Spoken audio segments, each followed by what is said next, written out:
And Mark Strassman is following the latest and joins us by phone right now in Lumberton, North Carolina.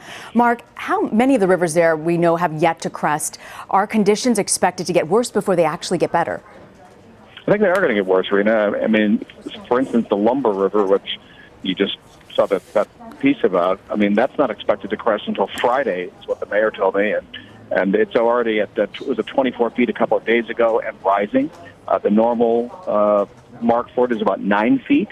So it's almost 3 times where it normally is. And it does not crest until Friday. It's going to keep pushing water, a current of water, into the city. And if it doesn't crest till Friday, it's probably going to take a week for the city to drain.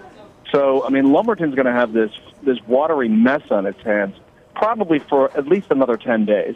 And then they have to start rebuilding. So cities like this, or communities like this, have a huge challenge ahead of them for the rest of this month. We're looking at this video of people, it looks like 2 people on a boat, and you just see these cars completely surrounded, almost more than halfway up with water. I want to ask you, how is the state and federal government helping the situation?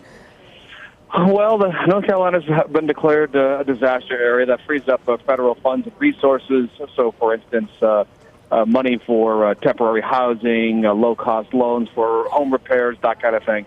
The FEMA is also here, along with a number of state search and rescue teams. They have been doing, at least 5 states I saw yesterday, were doing the bulk of pulling people out of their homes and bringing them to safety.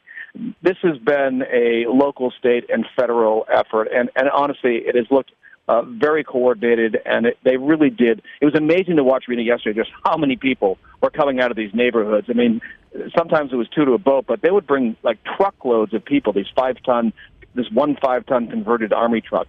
They would bring 15, 20 people, and they'd all be cheering when they finally got on shore, just because a couple of them had spent the last couple of days wondering, how are we going to get out of here? And so you can imagine the relief when the boat or the truck pulls up to your house and says, you know what, we got you, it's time to go. I just can't believe it, Mark.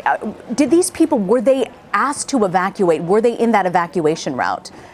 They were, and there are, I think, 2 groups here. There are elderly and physically infirm people who were unable to leave on their own. They needed help. And then there are always going to be people who just didn't leave, who heard the evacuation order and decided to roll the dice and lost in this case. And so you have the 2 groups there. But for the rescue teams, they were only interested about saving life. And so if they can bring all these people to dry ground, that's what they're going to do, and that's what they've been doing. You make a good point, Mark, that some of these people just could not evacuate in time, and it's good to see some of them getting the help they need. We were looking at these airlifts earlier, and these houses just completely drowning in floodwater. Unbelievable. We want to thank you, Mark, for reporting on this and joining us this afternoon. Okay, Rena.